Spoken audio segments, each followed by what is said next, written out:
오늘 우리가 함께 묵상할 하나님의 말씀은 예레미야 43장입니다. 말씀 봉독은 8절부터 13절까지 하겠습니다.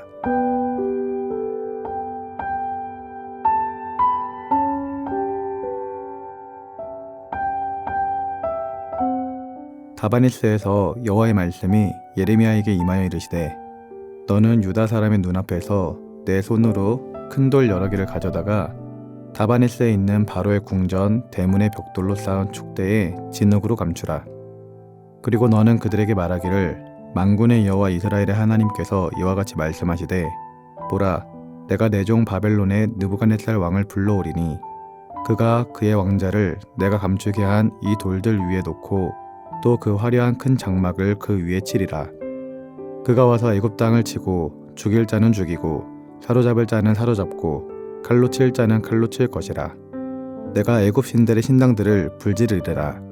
느부갓네살이 그들을 불사르며 그들을 사로잡을 것이요 목자가 그의 몸에 옷을 두름같이 애굽 땅을 자기 몸에 두르고 평안히 그곳을 떠날 것이며 그가 또 애굽 땅 벳세메스의 석상들을 깨뜨리고 애굽 신들의 신당들을 불사르리라 하셨다 할지니라 하시니라. 아멘.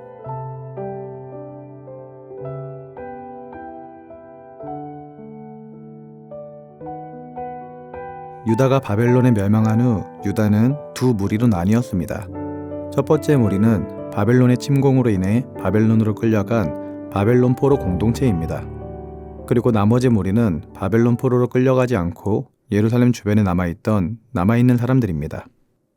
요한난을 중심으로 한 유다의 남은 자들은 불분명한 미래와 현재 공포스러운 상황 때문에 선지자 예레미야를 찾았습니다. 그리고 그들은 애굽으로 내려가는 것이 좋지 않겠느냐며 이것에 대해서 하나님의 뜻을 물었습니다. 예레미야는 열흘이 지나서 하나님으로부터 아무데도 가지 말고 특히 애굽으로 내려가거나 애굽을 의지하지 말고 유다 땅에 머물면서 기다리라 라는 응답을 받았습니다. 예레미야는 하나님께 응답받은 대로 유다의 남은 자들에게 하나님의 말씀을 그대로 전했습니다. 그런데 호사야의 아들 아사랴와 가레아의 아들 요하난과 모든 오만한 자들은 예레미야가 전한 하나님의 말씀을 거짓말로 규정하고 강력하게 반발했습니다. 요하난 일행은 기도를 부탁할 때 하나님의 응답에 순종하겠다고 하면서 예레미야를 여호와께서 보내신 사람이라고 했지만 예레미야 선지자가 자신들이 기대하던 대로 말해주지 않자 그를 하나님께서 보내신 사람이 아니라고 말하며 그가 전한 것은 하나님의 말씀이 아닌 거짓말이라고 주장했던 것입니다. 심지어 예레미야 배후에는 자신들을 죽이거나 바벨론에게 넘기려는 바룩의 음모와 부추김이 있다고 말합니다.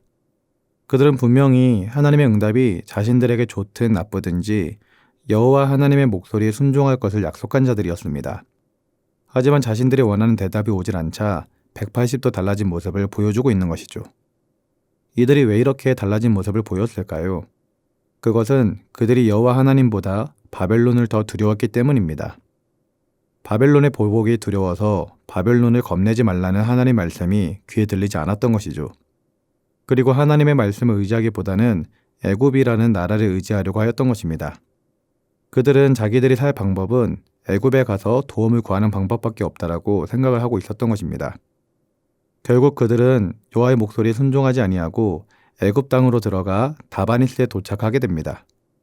그리고 애굽으로 갈 때 예레미야와 바룩도 함께 데려갑니다. 이들이 어떤 이유에서 예레미야와 바룩을 데리고 갔는지 알 수 없지만 아마도 자신들의 행동을 정당화하는데 예언자 예레미야와 바룩이 필요하다라고 생각했던 것 같습니다. 그렇게 예레미야는 애굽의 다바니스에 도착하게 되었습니다. 그때 하나님께서는 예레미야에게 말씀을 주셨습니다. 유다 사람의 눈앞에서 큰 돌들을 가져다가 바로의 궁전 입구에 있는 축대에 묻으라. 그리고 하나님께서는 바벨론의 느부갓네살 왕을 불러다가 그의 왕자를 묻어두었던 큰 돌들 위에 놓고 화려한 큰 장막을 그 위에 세울 것이라고 말씀하십니다. 그리고 바벨론 왕이 와서 애굽 땅을 치고 애굽 신들의 산당들도 다 불사를 것이라고 말씀하십니다. 이것이 오늘 본문의 내용입니다. 오늘 말씀을 보면 유다 백성들의 남은 자들은 하나님의 음성을 듣지 않고 자기들이 생각한 대로 행동하였습니다. 즉 그들은 애굽에서 이주하기만 하면 전쟁과 주겁의 위협에서 벗어날 수 있을 것이라고 생각하였지만 오히려 반대로 애굽에서 이런 일을 겪게 되는 것입니다. 하나님께서는 이 같은 말씀을 통해 유다 잔류민들의 허망한 생각에 일침을 가하셨고 그들이 만나의 비참한 결과를 생생하게 교훈하셨던 것입니다. 그런데 이러한 심판의 경고는 단지 애굽으로 이주한 유다인들에게만 주어진 말씀은 아니었습니다. 이는 유다가 멸망하기 전에도 주어졌던 경고였습니다.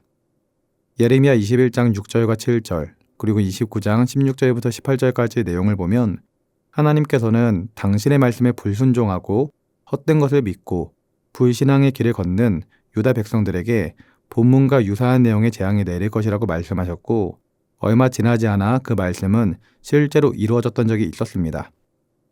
유다 잔류민들은 그들 조상의 일을 교훈 삼아 하나님의 뜻에 순종했어야 했는데 그러기보다는 과거 선조들이 행했던 것처럼 하나님의 말씀에 순종하지 않는 모습을 그대로 닮아버렸던 것입니다. 오늘 말씀을 보며 우리도 우리의 신앙을 되돌아봐야 할 줄 믿습니다. 잔류민들은 하나님을 바라보기보다 상황과 환경을 바라보았고 하나님을 의지하기보다는 애굽이라는 나라를 의지하였는데 과연 나는 하나님만을 바라고 하나님만을 의지하고 있는가? 과연 나는 하나님의 말씀에 순종하는 삶을 살고 있는가? 이 질문을 자기 자신에게 던지며 나의 신앙을 점검해 봐야 될 줄 믿습니다. 나의 상황, 나의 환경을 바라보면 답이 보이지 않을 때가 있습니다. 하지만 그때 우리가 하나님을 바라보고 하나님을 의지하면 하나님은 우리가 생각해내지 못한 방법으로 우리의 삶을 구원해 주시고 우리가 가야 할 길을 알려주시며 좋은 길로 우리를 인도해 주시는 것입니다. 따라서 사랑하는 성도님들은 어떤 상황 가운데 있다 할지라도 하나님만을 바라보시기 바랍니다. 지금 내가 가진 문제, 내가 가진 어려움을 극복하려고 사람을 의지하지 마시기 바랍니다. 우리가 잘 아는 격언 중 과거를 통해 배우지 않는 자들에게는 더 이상 어떤 미래도 없다라는 말이 있고 성공은 실패로부터 배우지 않는 사람에게 어떤 자리도 남겨놓지 않는다라는 말도 있습니다.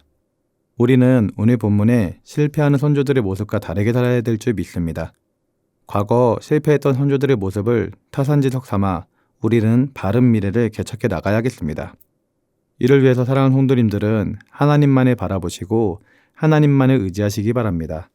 우리가 눈을 들어 하나님을 바라보기 시작할 때 하나님께서는 놀라운 일을 행하실 것입니다. 그 사랑의 하나님, 능력의 하나님을 통해 가진 문제가 해결받고 하나님의 기적을 체험하며 하나님의 사랑하심과 인도하심 가운데 머물 수 있기를 예수님의 이름으로 기도드립니다. 기도하겠습니다. 사랑의 하나님 아버지, 오늘 남은 자들은 자신들의 뜻대로 하나님의 응답이 오지 않자 오히려 예레미야는 거짓 선지자로 여겼습니다. 그들이 그렇게 생각했던 이유는 하나님을 의지하지 않았기 때문입니다.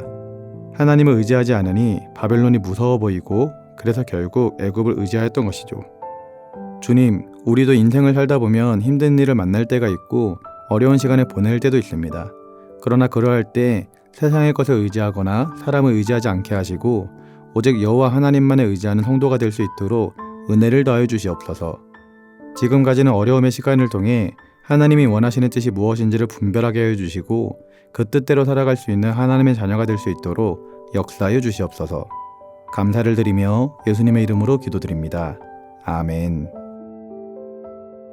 하늘에 계신 우리 아버지, 아버지의 이름을 거룩하게 하시며 아버지의 나라가 오게 하시며 아버지의 뜻이 하늘에서와 같이 땅에서도 이루어지게 하소서. 오늘 우리에게 일용할 양식을 주시고 우리가 우리에게 잘못한 사람을 용서하여 준 것 같이 우리 죄를 용서하여 주시고 우리를 시험에 빠지지 않게 하시고 악에서 구하소서. 나라와 권능과 영광이 영원히 아버지의 것입니다. 아멘.